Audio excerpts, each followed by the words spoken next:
Assalamualaikum warahmatullahi wabarakatuh. Bismillahirrahmanirrahim. Alhamdulillahirabbil alamin. Wassalatu wassalamu ala asyrafil anbiya'i wal mursalin nabiyika wa rasulika wa habibika Muhammadin wa ala alihi wa ashabihi ajma'in, amma ba'du. Bapak-bapak dan ibu-ibu jemaah salat subuh Masjid Al-Mujahidin yang dirahmati Allah, pertama-tama kita memanjatkan rasa syukur kehadirat Allah Subhanahu wa taala pada pagi hari ini dalam keadaan lapang, mudah dan tetap bersemangat untuk melaksanakan ibadah kepada Allah, terutama salat subuh berjamaah. Dan kita lanjutkan dengan pengajian untuk beberapa ayat Al-Quran yang pada subuh hari ini kita awali dengan ayat 17 surah Hud, surah ke-11. Namanya surah Hud, sebagaimana kita pernah jelaskan, adalah bercerita tentang nabi-nabi sebelum Nabi Muhammad SAW. Ada cerita Nabi Musa, ada cerita Nabi Hud sendiri, dan juga nabi-nabi yang lain. Apa gunanya Allah menceritakan nabi-nabi itu? Tidak lain adalah sebagai ibrah, ya, sebagai ibrah. Ibrah itu artinya sesuatu yang harus dipahami dengan mendalam, dan melalui ibrah itu manusia dapat sampai, ya, menyeberang dari satu keadaan kepada keadaan yang lain. Itu namanya ibrah. Karena ibrah itu dari kata abara. Abara itu artinya berenang, ya, abur, ya. Kan wala junuban illa abiri sabil, ya. Abiri, abir, abur, ibarah itu sama, yaitu menyeberang dari satu tempat ke tempat yang lain. Jadi kalau cerita para nabi itu menjadi ibrah, itu artinya nabi kita sendiri dan juga kita tentu saja harus menjadikannya sebagai pedoman, sebagai sarana untuk dapat menyeberang dari satu keadaan kepada keadaan yang lain yang lebih baik. Menyeberang itu kan karena ingin mencari sesuatu yang terbaik, ya.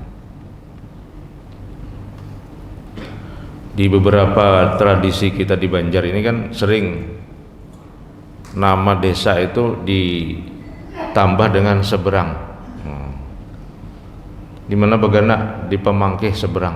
Nah, artinya dia menyeberang sungai Batangbanyu, ya, lalu tinggal di sebelah sana. Kenapa mau tinggal di seberang sana? Karena itu ada sesuatu yang akan mendapatkan yang lebih baik daripada di seberang sini. Nah, mungkin ada lagi nama-nama desa lain yang pakai kata seberang, nah, mungkin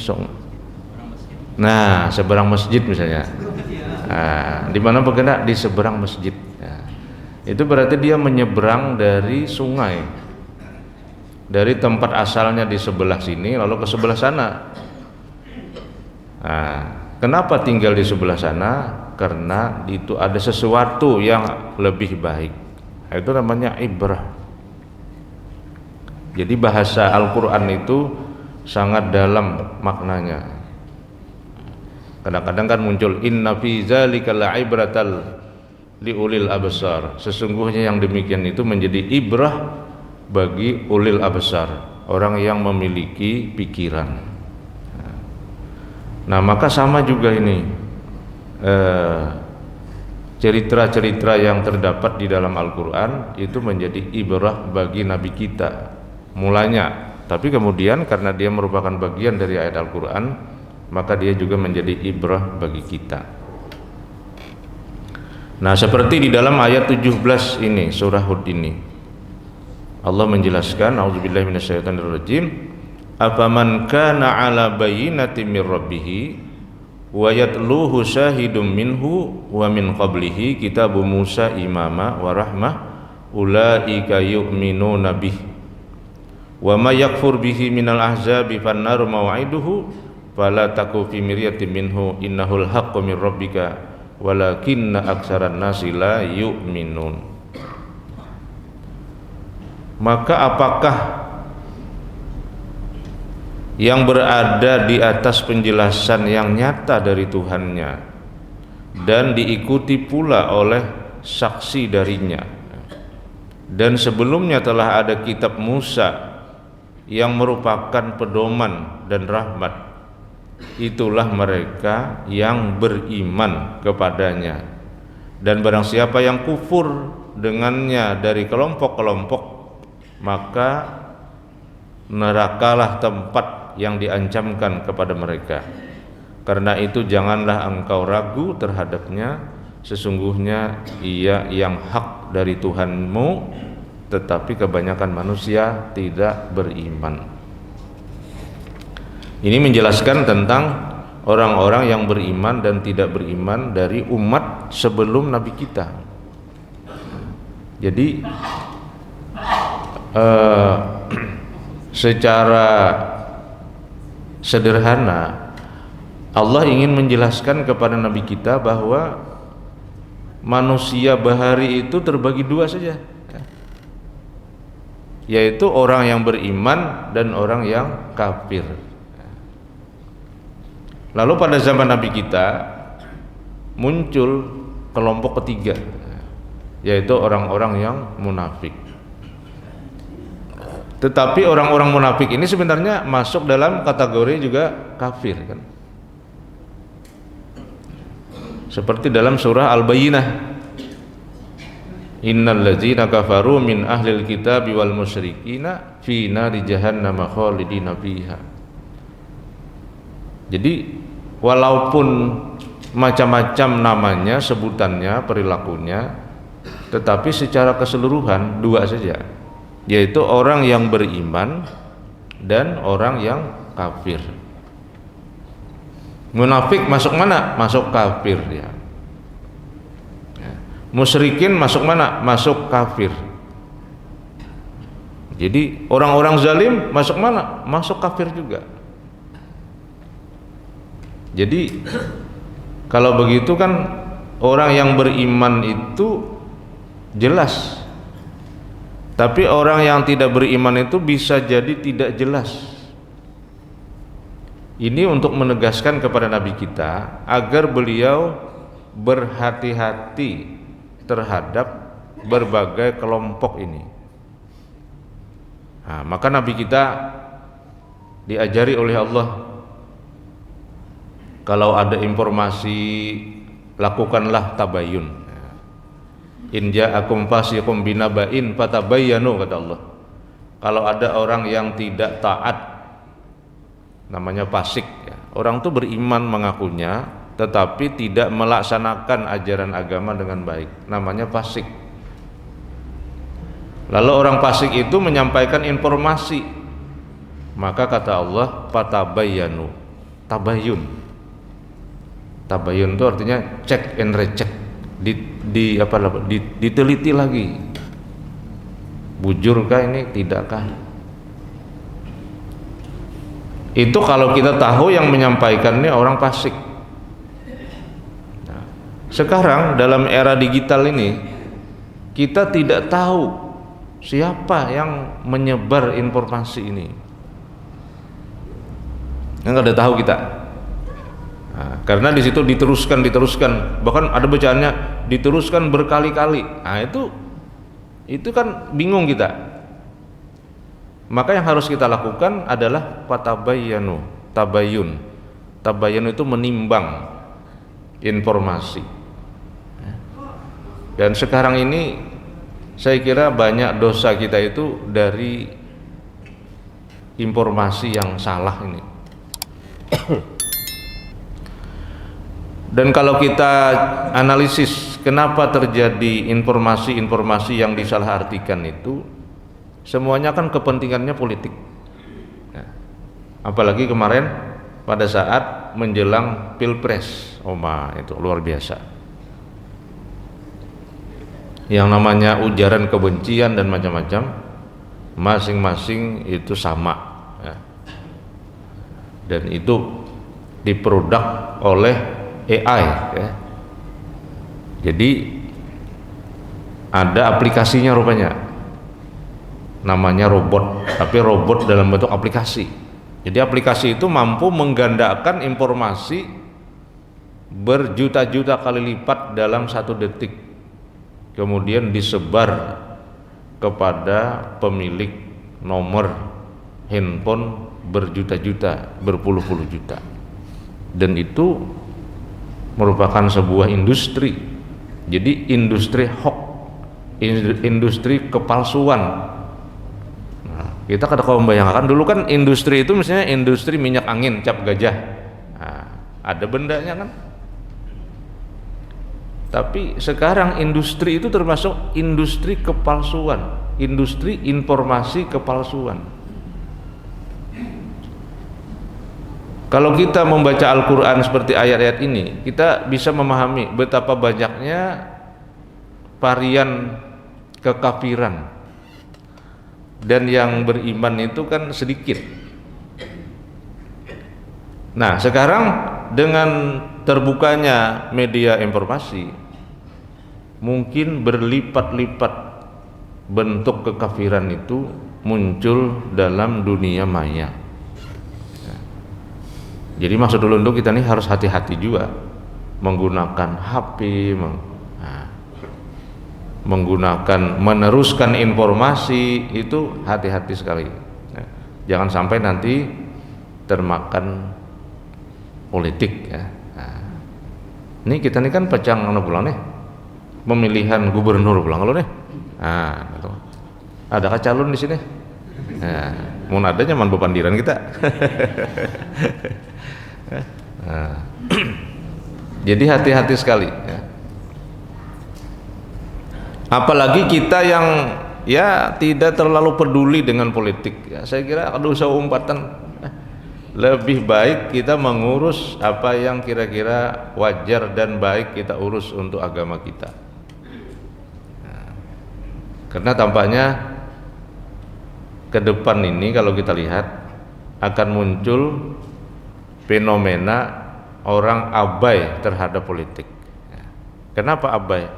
Karena berjuang dengan sekuat tenaga dengan ideologi yang dianggap terbaik tetap juga kalah dengan pemegang modal. Jadi wah ini intinya itu sebenarnya adalah berapa garang, modalnya berapa. Amun pindah tanggung-tanggung pada usah aja. Itu sekarang ini tuannya. Ini masa-masa ini. Kita tidak tahu 50-100 tahun ke depan mungkin ada. Jadi kadang-kadang pesimis kita melihat perkembangan politik di negara kita ini. Nah, oleh karena itu saya kira yang lebih penting bagi kita adalah mengurus ibadah kita, majelis taklim kita, pengajian kita, ya. Ini yang terbaru ini kan Presiden menandatangani peraturan kalau tidak salah, ya, atau undang-undang, ya, mengundangkan undang-undang di mana konsesi pertambangan itu diberikan kepada organisasi keagamaan. Nah, itu rasa-rasanya rasa aneh juga lah. Anehnya itu kaum agamawan ini tidak ahli dalam pertambangan. Dan kalau ada ahli dalam pertambangan itu sudah bisa diramalkan akan terjadi kekacauan dalam pengelolaannya. Yang kedua, ini seperti model kayak membisai. Nah, membisai. Apa membisai itu, ya? Artinya supaya ormas-ormas keagamaan ini dalam tanda petik merasa terayomi oleh negara melalui sebuah usaha pertambangan, yang pertambangan ini selama ini juga ya, banyak menghasilkan kerusakan lingkungan. Nah maka orang seperti Amin Rais, Din Samsudin ya, ini kan negarawan beliau ini, orang-orang yang sudah memiliki pengalaman hidup manis getirnya bernegara, tahu Sidin nih keadaan negara itu lebih tahu Sidin daripada kita. Tokoh-tokoh ini sudah mengingatkan agar Muhammadiyah tidak usah ikut dalam usaha pertambangan. Haragu nang ada aja, ya kan? Ada usah bernafsu untuk mengelola pertambangan. Karena tambang-tambang ini ya itu Bang, kita sudah merasakan saya kira di Kalimantan Selatan ini bagaimana dampaknya, bagaimana manfaatnya juga. Misalnya apakah kekayaan alam kita ini meningkatkan kesejahteraan secara umum? Apakah perkembangan ekonomi secara umum bagi masyarakat membaik? Apakah tingkat pendidikan, tingkat literasi, tingkat kesehatan membaik? Usia harapan hidup apakah semakin tinggi? Nah, itulah mungkin beberapa indikator ya tentang keberhasilan atau manfaat dari sebuah usaha pengelolaan kekayaan alam. Nah Bapak Ibu sekalian, jadi dalam ayat 17 ini Allah menegaskan orang-orang yang berada di atas penjelasan yang nyata ya. Orang-orang yang ala bayyinatin mir rabbih. Orang berada atas penjelasan yang nyata. Apa itu penjelasan yang nyata? Yaitu ayat-ayat Allah. Jadi ayat Allah itu disebut dengan kitabum mubin. Salah satu nama Al-Quran itu Al-Mubin. Al-Mubin itu artinya sesuatu yang membikin nyata, membikin jelas. Apa ayat Allah itu? Ayat Allah itu kan dua. Pertama tertulis Al-Quran. Al-Quran itu jelas juga. Tidak ada dalam Quran itu yang tidak jelas. Kalau ada yang tidak jelas, itu karena manusia belum mampu menjelaskan. Dulu kan, ketika orang membaca Alif Lam Mim, kada jelas nih. Jadi kayak apa artinya? Allahu a'lam bimuradih. Allah aja yang tahu maksudnya ini. Itu karena para ulama belum menemukan makna yang tepat. Sekarang para ulama sudah bersuara. Nun, ha, mim, ya kan?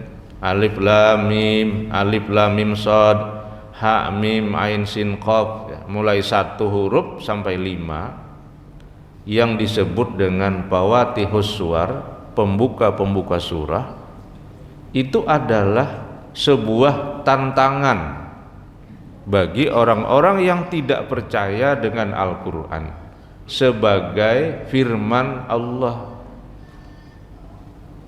Kan banyak orang yang tidak percaya, terutama pada zaman Nabi kan dikatakan Quran itu sihir, mantra-mantra. Dikatakan Quran itu meranyau seperti orang gila, majnun. Dikatakan Quran itu adalah tatamba. Dikatakan kahin, kada kahin, syair, dikatakan syair, dikatakan lagu. Lalu kata Quran nun, inilah huruf nun, atau qaf, inilah huruf qaf, kan jelas kan? Apa itu huruf qaf? Huruf qaf itu salah satu dari huruf hijaiyah, huruf alfabet Arab, huruf yang dipakai oleh orang Arab yang kepada mereka Al-Quran pertama kali diturunkan. Nah,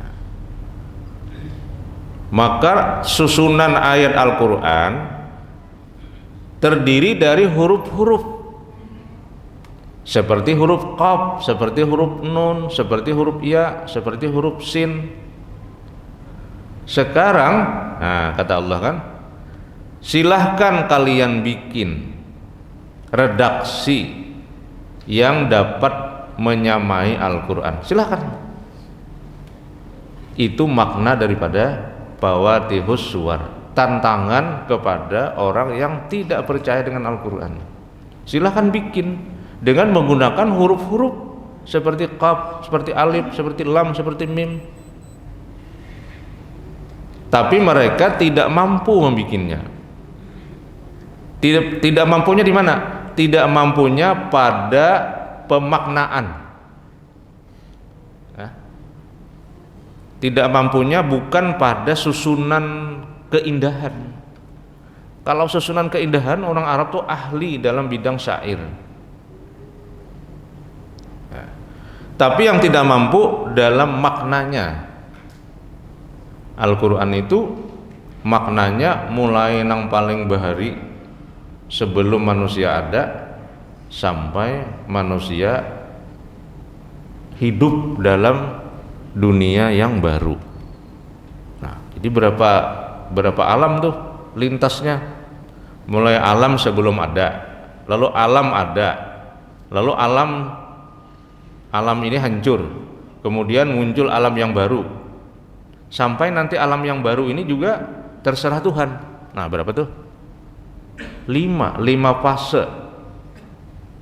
Alam kadada, alam ada, alam hancur, alam akhirat. Lalu alam akhirat itu terserah Tuhan mau diapakan lagi. Kan summa ilaihi turja'un kan? Kaifa takfuruna billahi, kenapa kamu kufur kepada Allah? Wa kuntum amwata, kau itu dulu tidak ada. Satu nih, alam ketika kita tidak ada. Fa ahyakum, alam ada. Summa yumitukum, alam mati sudah. Hancur alam ini kiamat. Summa yuhyikum, kemudian dihidupkan dalam alam yang baru, alam akhirat. Summa ilaihi turja'un, kemudian alam yang dikembalikan kepada Allah, terserah Allah. Al-Quran berbicara tentang 5 kehidupan. Nah, orang Arab ketika disuruh membuat Al-Quran, mereka mampunya cuma berbicara tentang kehidupan yang terjadi pada saat itu, atau kalaupun juga ada ya kisah-kisah sebelum mereka hidup. Kisah nenek moyang mereka bisa dibikin syair. Keadaan mereka memandang alam bisa dijadikan syair. Nah, jadi Al-Quran itu jelas. Semakin kesini itu semakin jelas. Nah, maka orang yang ala bayyinatin mir rabbihi, orang yang berada dan paham dan memiliki kesadaran tentang ayat-ayat Allah yang jelas, itulah yang disebut dengan ulaika yu'minuna bih, itulah orang beriman. Yang kedua, ayat Allah itu adalah alam semesta ini. Alam semesta itu bukan hanya alam benda, tetapi juga alam sosial. Alam sosial itu artinya alam hubungan antar manusia. Manusianya alam. Ketika manusia berhubungan dengan manusia yang lain, itu alam juga, ayat juga. Manusia ayat, secara postur fisik ayat. Lalu manusia melakukan komunikasi dengan sesama, itu juga kan produk-produk pikiran manusia yang disebut dengan teori atau ilmu itu juga ayat juga. Jadi misalnya kalau kita belajar tentang ekonomi, sumbernya apa? Sumbernya ayat. Pertama hadis-hadis dan Al-Quran, ayat tertulis. Yang kedua adalah pola perilaku hubungan manusia secara ekonomi antar satu dengan yang lain. Yang ketiga hasil-hasil pikiran manusia cerdas yang terkait dengan soal-soal ekonomi. Itu ayat juga namanya. Jadi ayat itu bayyinah, jelas. Hanya kadang-kadang kita tidak jelas. Makanya ada doa Nabi kan yang dibaca sehabis sholat subuh. Allahumma inni as'aluka ilman nafi'a. Ya Allah, aku minta ilmu yang bermanfaat. Ilmu yang bermanfaat itu artinya ilmu yang mendalam. Ilmu yang mendalam. Karena ilmu yang mendalam itu adalah ayat juga, ayat Allah juga. Hasil-hasil pikiran dan perenungan yang mendalam sehingga menghasilkan suatu kesimpulan. Kalau dalam ilmu ekonomi itu ada namanya teori supply and demand. Supply and demand itu untuk menunjukkan tentang fluktuasi harga. Jadi kalau supply-nya tinggi, ya, itu harga turun. Tapi kalau demand-nya tinggi, supply-nya sedikit, itu harga naik. Itu kan teori, itu ayat sebenarnya. Sehingga kalau kita berdagang, kita memakai satu teori ini aja. Ini hendak bulan, hendak berkorban. Sapi kayak Pak, sapi kada tapi ada. Berarti demand tinggi, supply rendah. Maka tahun depan seorang ahli sapi atau seorang ahli ekonomi sapi, dia berpikir bagaimana memenuhi kebutuhan sapi. Pak Haji Hamdani di Jalan Manggis yang rancak memasaki kambing itu, saya tanya, beliau tuh memasaki kambing pernah sampai 30 ikung sehari ya, untuk keperluan macam-macamnya. Ada orang akikah macam-macam. Dari mana Julun dapat kambing ini? Di Basirih Pak aja. Datang bak kapal. Dari mana bak kapal kambingnya? Siapa supirnya? Supirnya manusia Bang Pak aja. Kalau kambing Julun supirnya. Nahodanya. Ini dari Madura Pak aja. Kambing dari Madura. Berarti kita ini kekurangan kambing. Seorang ahli ekonomi kambing, dia berpikir, ini supply and demand. Maka kemudian dia akan beternak kambing. Dan kambing itu sekali beranak kan bisa sampai 12. Betisnya 12. 4 ikung kan, 4 seikung 4 ya. Sekali lahir 3 kan, 3 kali 4 12. 12 kaki lahir. Ini maksudnya, jadi ayat itu juga teori-teori itu ayat juga, karena itu bersumber dari alam. Alam diciptakan oleh Allah. Alam itu diteliti menghasilkan satu teori. Maka orang berdagang itu aja, supply and demand itu dipikirkannya 2 macam itu. Jalan ke pasar, apa nangka dari dijual orang nih, maka dijual lah di situ. Di sini kada tapi ada orang berjual kacamata, bikin toko kacamata. Di sini kalau tapi ada orang berjual semangka, bikin semangka dan sebagainya. Nah, jadi itulah namanya afaman kana ala bayyinatin mir rabbih, orang yang memahami dengan baik terhadap ayat-ayat Allah yang sangat jelas. Itu salah satu dari ciri ulaika yu'minuna bih.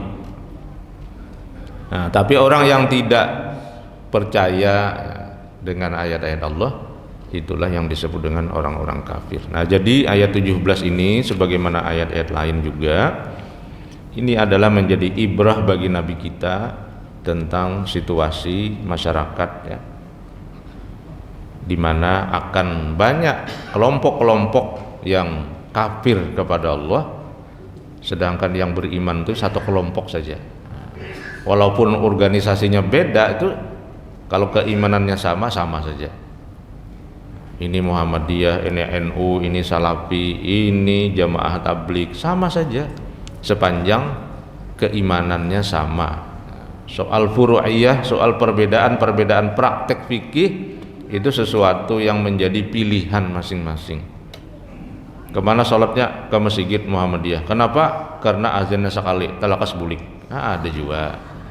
Nah, macam-macam. Itu pilihan-pilihan kan. Nah, jadi itu soal pilihan-pilihan.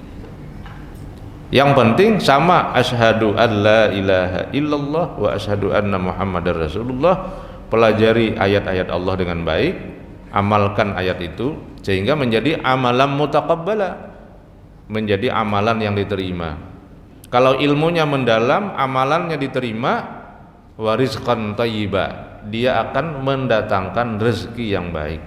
Nah, itulah doa Nabi kan yang dibaca sehabis salat subuh. Allahumma inni as'aluka ilman nafi'a wa amalan mutaqabbala wa rizqan thayyiba. Ya Allah, kata Nabi, aku meminta kepada Engkau ilmu yang bermanfaat, ilmu yang dalam, ilmu yang membawa kebaikan. Kemudian karena berilmu, wa amalan mutaqabbala, beramal dengan amal yang diterima juga. Kalau amalnya diterima, pekerjaannya dihargai, wa rizqan thayyiba, dia akan mendatangkan rezeki yang baik. Nah, tentu rezeki itu bukan dalam pengertian uang saja, tapi kemudahan-kemudahan hidup yang diberikan oleh Allah dalam kehidupan kita selama di dunia ini.